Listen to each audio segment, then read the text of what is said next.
contingent on hand to celebrate this pick. Ben Simmons from Australia. At various points in his career, he's been compared in terms of skills to a LeBron James type of player. You see Johnny Jones is coached for 1 year at LSU and then 6 or 10. Now goes on to Simmons as he makes his way to greet Adam Silver.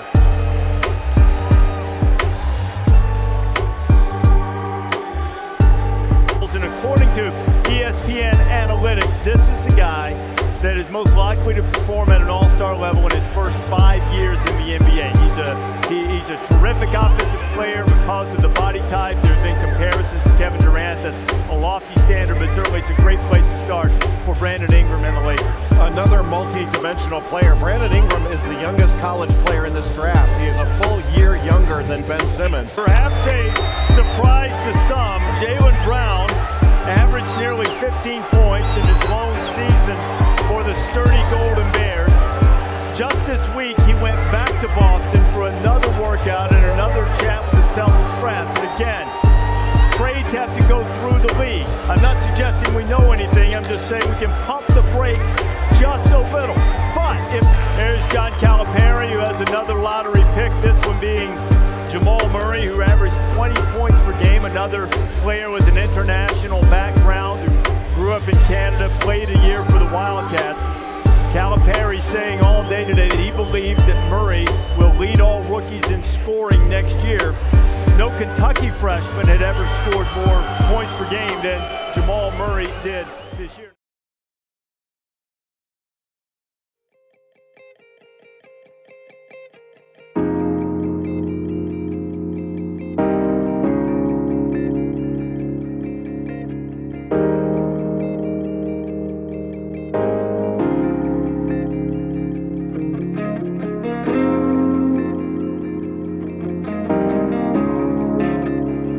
This was always the plan. I was going to make this when I reached 1,000 subscribers.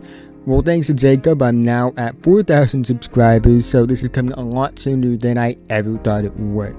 If you don't know, I've been making NBA content on YouTube since April 24th of 2019.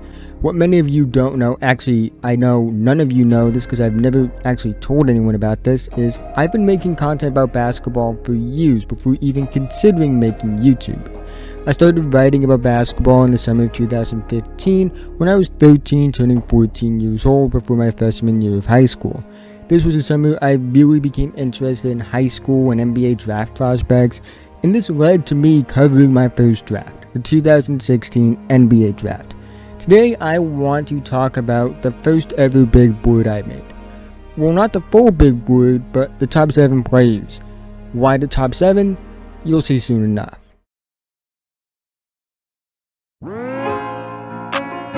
Ben Simmons was my number 1 prospect in the 2016 NBA draft, just like about 99.9% of people, and he had a 98 grade for me. And for some perspective on that grade, my number 2 and number 3 prospect for the current 2021 draft, Evan Mobley and Jonathan Kuminga, they also have 98 grades. So that's kind of what I thought of Ben Simmons as a prospect.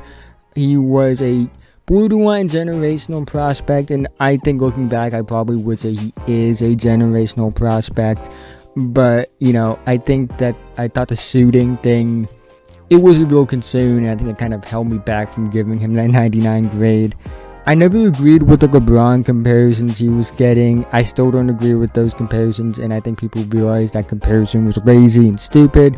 You know, LeBron was a guy that at his best averages like 30 points per game, which is something I never have or will envision Simmons doing. You know, I didn't view Simmons as a point guard either. I thought he was a playmaking power forward. I still kind of believe that. He is a playmaking power forward. I always compared him to a more amped up Lamar Odom or a more amped up Draymond Green.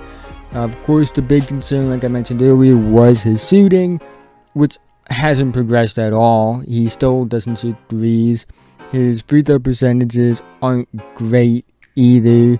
You know, the other concern that was something people talked about was his attitude, which I guess can be questioned at times because, you wonder how hard is he working if he hasn't progressed in 3 or 4 years, at least on the offensive end. Defensively, he has improved dramatically. However, I do think that the attitude concern was more something that the media created because, he was somebody that basically said he felt that college was a waste of time for one and done, and he should have been able to go prep to pro. And he was right. He probably should have been able to go prep to pro. He would have been like a top 5 pick had he come out straight out of high school. And, going to LSU really was a waste of time, if we're being honest with ourselves. If you want to know more about that, I would actually recommend watching the documentary called One and Done. It actually followed Ben Simmons throughout his freshman year at LSU. And if you want to know more about that stuff, I would recommend watching that.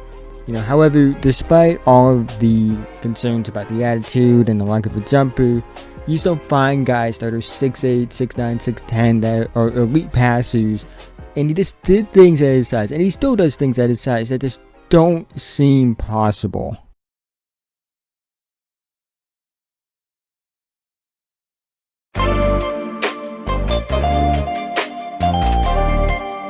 Just like how 99.9% of people had Ben Simmons as their number 1 prospect, 99.9% of people had Brandon Ingram as their number 2 prospect. And I am no different than those 99.9%. I am not the 0.1%. Brandon Ingram was my number 2 prospect in the 2016 NBA draft.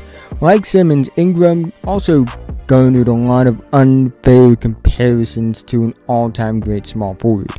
With Ben Simmons, it was LeBron James, obviously. With Brandon Ingram, it was Kevin Durant. This had a lot to do with the fact that Ingram was skinny, could shoot, create his own shot. I actually made a whole video when I first started YouTube talking about why I always thought that comparison was unfair and stupid. However, Ingram's scoring was great, and it was the big thing that was driving his stock towards the top. But it wasn't what intrigued me the most. What intrigued me the most was his wiring as a player. Despite the slight frame that he had, he still attacked the rim, and he showed a lot of mental toughness to say, listen, I may not be the strongest player, maybe not the 2nd, 3rd, 4th, 5th, so forth and so on player as far as strength goes on the team, but I'm still going to attack the rim. He also looked like a decent passer. I always felt like it wasn't just about scoring with him. He had a good all-around game. Of course, his shooting was awesome. In fact, I think at one point I even said that Ingram should be the 1st overall pick because he could shoot and Ben Simmons couldn't. I was really dumb back then. That was just a dumb logic to use, I'll be quite honest with you.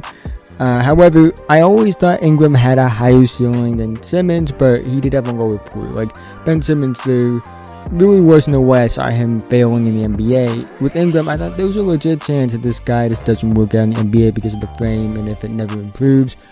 Of course, he's proven me wrong with that. He's an all-star. He's really good this year as well.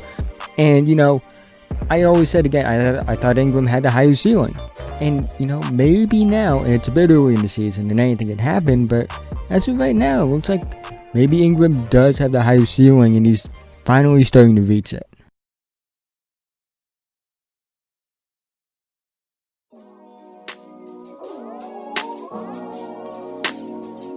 Jamal Murray was my number 3 prospect in the 2016 NBA draft. He is who I thought the Celtics would actually pick, realistically speaking. He wasn't who I wanted the Celtics to pick. We'll talk about him later. But I did think the Celtics would take him. And I thought Jamal Murray was going to be the second coming of Brandon Roy. And anyone who knows how good Brandon Roy was before the injuries knows how high of an expectation that is. Murray averaged 20.3 in Kentucky. He was the first freshman to ever do it, and I believe, if I'm not mistaken, he is the only freshman to ever do it. And you have to think of the players that have played at Kentucky. Devin Booker, John Wall, DeMarcus Cousins, Anthony Davis, De'Aaron Fox. Malik Monk was prolific at Kentucky. Shai Gilgeous-Alexander, guys like that. And you're like, okay, he was the only one to average 20 points per game. John Calipari was talking him up as he does with all his prospects, but he said that Jamal Murray would lead all rookies in scoring. And really, with Jamal Murray, he was a good shooter, 40% from 3, I thought he was a really good shot creator as well. I thought he had more passing potential than he was able to show at Kentucky. I didn't think he would fall past the 5th or maybe 4th pick. I thought either the Suns would take him, because the Suns had a lot of Kentucky players on their roster at the time. They had like Eric Bledsoe, Brandon Knight, Devin Booker, who was a rookie at the time. And, he ended up falling though, fell to the 7th pick, went to the Denver Nuggets. And I'll be honest with you, I thought Jamal Murray and Emmanuel Mudiay were going to be a dynamic duo and one of the best backwards in the league one day. And, when we look at Jamal Murray, you can say, okay, he's been good. He's been really good, especially in the bubble last season. And this season, he's been out to a bit of an inconsistent start, but we know how dangerous he can be. This is a guy that at any moment can give you 50 points. And, I think that I wouldn't say, looking back, okay, in order to make this board, he would be the 3rd guy. But I think having him and rating him as highly as I did, I think in hindsight, it ended up working out.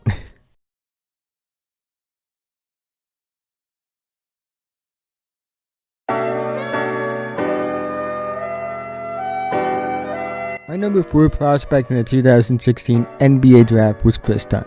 Now, I always have been and I will always be a fan of KRIS Dunn, considering what had happened to him in his childhood and how he was able to deal with that situation. It's a really inspiring story, about somebody that was in such a tough situation. I believe I made a whole video talking about that. I believe it's on my channel. You can go check it out there. But nonetheless, I thought KRIS Dunn was John Wall with less speed. And you may be thinking that's an insult, but at the time, John Wall was a beast, one of the best point guards, and probably one of the best players in the league. KRIS Dunn had elite defense, he was a good passer, an average scorer, something that I thought could average like 15 points a game, maybe 17 at the most. But I thought he could be a double-digit assist guy that plays elite defense.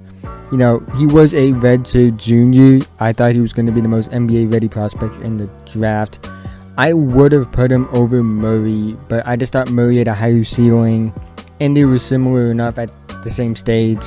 So that's why I had Murray ahead of him. But remember, KRIS Dunn was the number 3 prospect for a lot of guys in this draft, and many thought he would be the 3rd overall pick to the Celtics, whether that meant that they were keeping him. But the big rumor at the time was that the Celtics would take KRIS Dunn at number 3 overall, and they would package him in a deal for Paul George to the Indiana Pacers, or they would package him in a deal for Jimmy Butler to the Chicago Bulls. That was the big rumor at the time. For 2 years, there was always this rumors about that 3rd pick, and them moving it for either Paul George or Jimmy Butler. And those are the 2 guys that everyone thought would be in Boston. Neither of them ended up in Boston, and I think things turned out well. But with KRIS Dunn, I'm always going to root for him. He's from New England, and he's always been, a guy that's been a menace on defense. He's an elite defensive guard, one of the best defensive guards, and one of the best defensive players in the league. Once he's on a team that's making the playoffs, and if he's getting consistent minutes, I believe he will make all defensive teams. But he hasn't been what I thought he would be. I do think that what happened in his rookie year in Minnesota does have a lot to do with that, and I do talk about that in that video I made about him. But regardless, I think that he's a solid player, but maybe not as good as we would have hoped he could have been.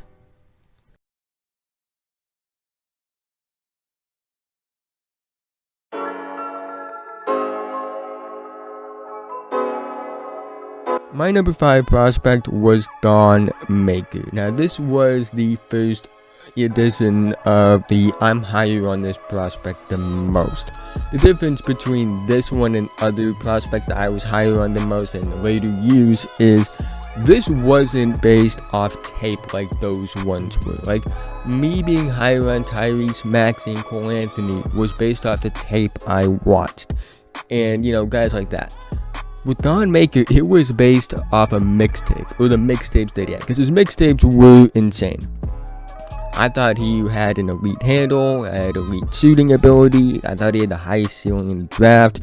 I thought that he was going to be a beast on defense because of what I saw from a Funky Diabetics Denver Nuggets My GM series in 2K16. Of course, the guy that made the 2K draft class that had Thon Maker in it, it wasn't an accurate representation of him. I was just out of my mind with this evaluation. but it did teach me to just never base your entire argument off mixtapes, no matter how insane it is, because mixtapes and highlights, they just don't show the full story with Thon Maker. And I know, again, I was just so much higher on him, and I probably shouldn't have been that high on him. I know why people weren't high on him. He didn't play in college. There were questions about how old he is. There's probably still questions about that, I'll be quite honest with you. You know, he's bounced around a few teams. He went a lot higher than a lot of people thought he would. You know, he went 10th overall. A lot of people thought late lottery at best. You know, I thought maybe Jabari Parker, Giannis Antetokounmpo, and Thon Maker could be the next great big three. I was very wrong about that assessment. You know, it was not a guy that I got right at all, but I think I learned a lot from my evaluation on him. I learned a lot through the years about what to do and what not to do, and this was like the first big step of, you know, don't base your entire argument off highlights. And you know, slowly I began to realize that, you know, you watch tape more, and he was a big reason why I realized that, because him getting him wrong was like, okay, I gotta actually watch the tape now.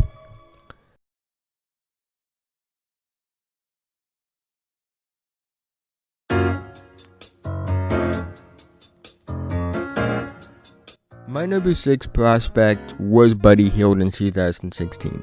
HIELD was an elite college player.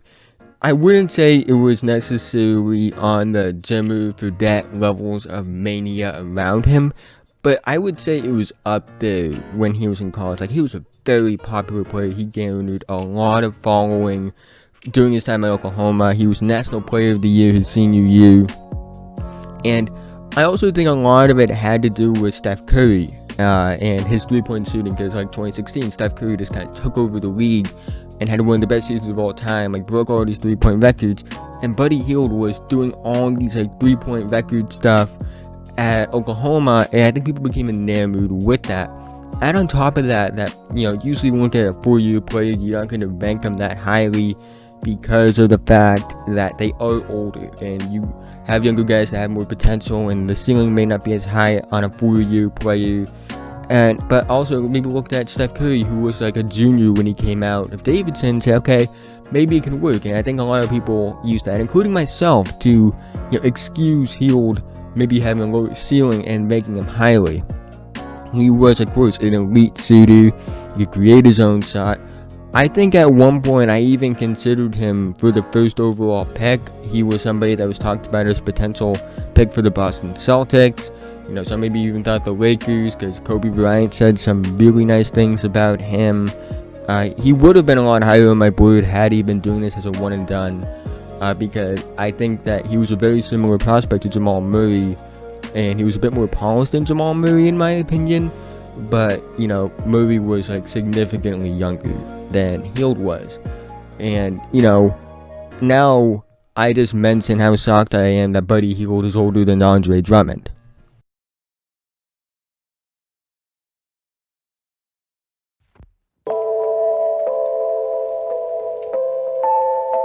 You may be wondering why I said I was only going to be doing my top 7 prospects from the 2016 NBA draft in the intro.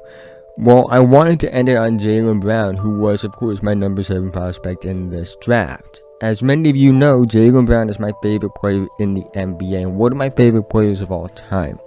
And well, a big part of that is because he is on the Celtics. Another big reason is because he was the first prospect I ever evaluated. He would be my favorite player in the league regardless of what team drafted him because of that. He was an athletic freak that was a work in progress, but watching him in high school is what made me want to make draft content. He was a high ceiling, low floor prospect that, quite honestly, I was willing to bet on because you saw the drive he had as a player. He was somebody that got booed when the Celtics picked him, but I loved the pick because it was the right situation for him. He was able to develop at his own pace, and he's quite honestly developed nicely. He went from a guy that honestly didn't even look like he knew how to play the game of basketball to now he can legit average 25 points per game. He went from a guy that wasn't viewed as a good shooter entering the league to a guy that's now shooting 37% from 3 on 5 attempts over the past few seasons. He's improved as a ball handler massively. He always used to look down when he dribbled. Now he's doing a bunch of crazy off the dribble, shot creating stuff, and this really speaks to his drive as a player. And it wasn't just him as a player that made me become a fan and why I'm still a fan. It's also him as a person, because he is an amazing person. He's extremely smart. He's done so much, for Black Lives Matter movement and fighting against racial injustice. And, he's somebody that, kids should be looking up to as a person. And, he's a great player, he's a great person, and he's the reason that I am making content today.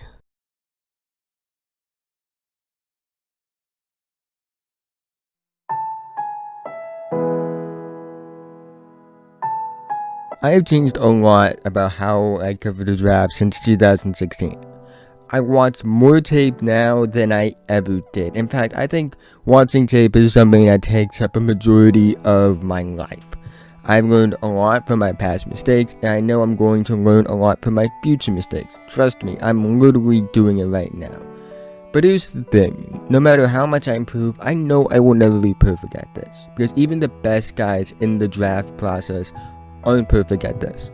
We all have our misses when it comes to evaluations. Sometimes players end up being worse than we thought, and sometimes players end up being better than we thought. The draft is an imperfect science.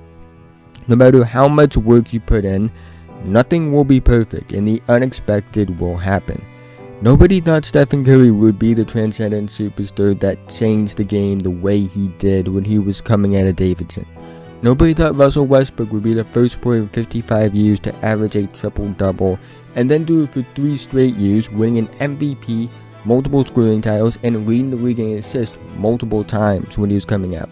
Nobody thought that Kobe Bryant, when he was coming out of Lower Merion High School, would be what he would become. Yeah, people thought he had potential, but I don't think people thought he was going to be one of the 10 greatest players to ever do it, one of the most prolific scorers the game has ever seen, who scored the most points in an NBA game among players with actual video evidence to back up what they did. Hell, I don't even think people expected Michael Jordan to be arguably the greatest player ever when he was drafted out of UNC. So always remember this. Trust what you see, trust what your evaluations say, but always keep the unexpected in the back of your mind.